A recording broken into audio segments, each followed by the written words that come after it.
Hey guys, so in this video we're going to be talking about whether or not the bars of soap by Buchanan are actually natural or not. So with that being said, let's get right into our video.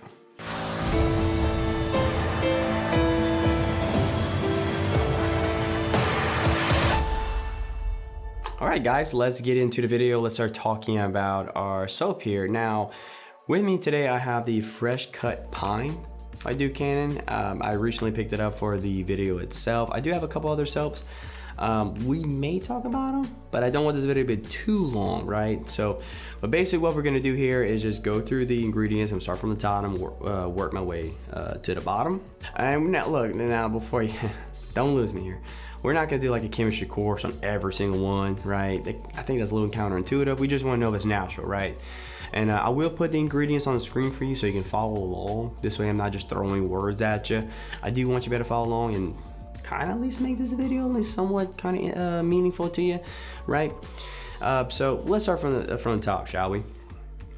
Now, in the case of this soap, we have a sodium palmate and a sodium cocaine. Now, basically all you need to know here that those are the salts that are derived from the fatty oils in our soap, right? In this case, palm oil and coconut oil, respectively. Now, after that, we follow up with some water. And then we have glycerin. Now, this one's fairly interesting. Glycerin is natural, right? That's not the question. It's why is it there?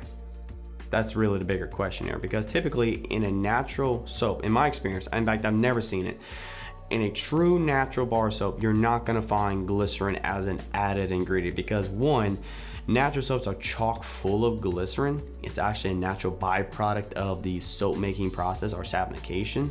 So it's sort of weird that it's there. So you don't need to add it.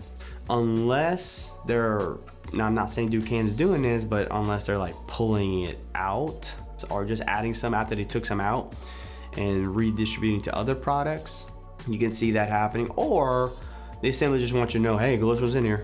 Right? Oh no, our glycerin's in our soap, right? Could be one of those things. It's just weird. It's a little redundant. It'd be like putting soap as one of the ingredients. It's kind of weird.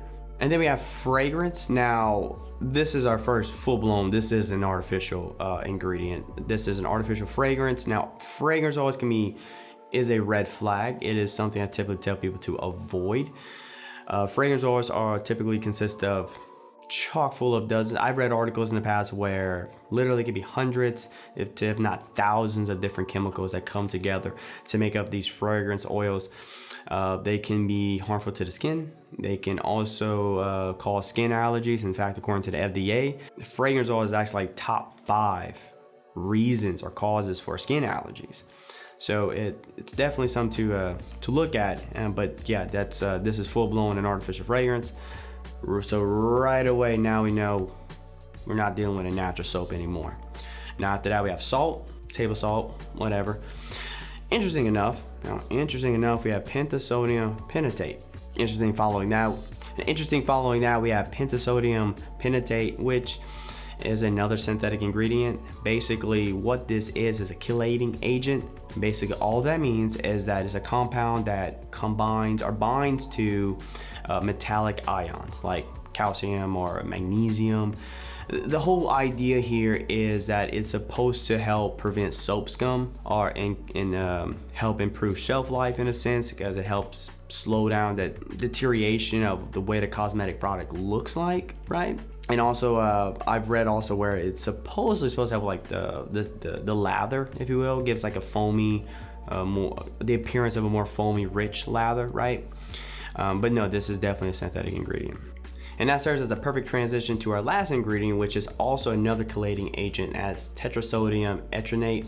And this is a little bit more of an interesting ingredient because years ago, this was one of like top 5 ingredients you need to avoid, right? Like it was some serious issue here. Now years have passed, we have a little bit better understanding. Now it's been downgraded to like a low risk ingredient, right? Whatever that means. Interesting enough, this ingredient compound is made when you combine formaldehyde and sodium cyanide. According to the government, like there's a certain limit they can actually put into the soaps, because sort of like pentasodium, like in excess can actually be harmful to the skin, right? So needless to say, both of these ingredients are absolutely synthetic and not natural. The Victory. This is one of their World War II collection editions, and I'll put the ingredients on the screen for you so you can check that out as well. And you can already see some of them being repeated. But in this case, actually looks like we have a few more unnatural ingredients. It actually got worse this time, actually. Right, we have the sodium tallowate. Now that's just the salt of rendered fat, typically sheep or beef, right? Either one. I like, water. Okay, heard that. Got a fragrance oil once again. Here we got oatmeal kernels. That's gonna be, well, I think that's their attempt to have like an exfoliant in their soap, so that's pretty cool. Now this is where it gets interesting. Iron oxides or rust, yes. They're for cosmetic purposes. There's no true purpose behind that. It gets interesting when we start talking about iron oxides or mica, things like that, because technically that's natural, occurs naturally in nature, and they're not harmful to you and things like that. They're not toxic or anything like that. Some people don't feel comfortable with it, but however, now in most cases, you're typically, when you see that, you're typically dealing with a synthetic version of it. It's weird, but yeah, it's not even legit rust. It's like fake rust. Who would have knew? Not saying that's the case, but a lot of times that's what you're actually dealing with. And at the bottom of our ingredient list, we have yellow number 10 and blue number 1. Those are both artificial colorants. So we have 2 more synthetic ingredients found in this one, right? And obviously at the bottom we have pentasodium pentate. We already talked about that one, right? So I do think it's kind of funny though, that, not to change the subject or anything, but when I see artificial colors, it kind of reminds me of my childhood, because if you don't know, I was born with one kidney and I had a lot of surgeries growing up, and I remember going back and forth to the doctor, and I couldn't drink like soft drinks or things with a lot of colors and things like that. I'm 30 years old, so this is like 20 something years ago, man. But I remember when I was talking, I remember the doctors literally telling me like certain colors or dyes were not as bad as others. And looking back on it now, knowing what we know now, that was absolute hogwash, right? Like they'll tell you like some colors, like blues were not as bad as reds, and which is absolutely ridiculous, because now we know like every color is like has been linked to some form of cancer now. So it's just crazy to see that now. Like just really, really interesting. And there you have it, guys. We took a closer look at the Fresh Cut Pine and the Victory. Got a closer look at some of their soaps. Based on what we saw, right? Based on the ingredients that we have, I think it's pretty safe to assume that the soaps by Duke Cannon are not natural. Now you do have to remember that a lot of these soaps, or all their soaps, are going to, in one way or another, going to replicate the ingredients we saw. They may have variants. Some might slightly differ here or there. Some might have colorants. Some might have other chemicals like we saw with the Fresh Cut versus the Victory. But one way or another, we're not dealing with all natural soaps. It just is what it is. Like I said before, I'm not saying to buy it or not to buy it, superior, inferior, anything like that, just pointing them out. But after looking and observing everything, I do believe the answer to our question is no. Duke Cannon's bar soaps are, in fact, not natural. But check it out, guys. I post reviews every single Tuesday. I review all naturally made soaps for men. So if you are on that journey of looking for a natural bar soap, come on. I got plenty of reviews, man.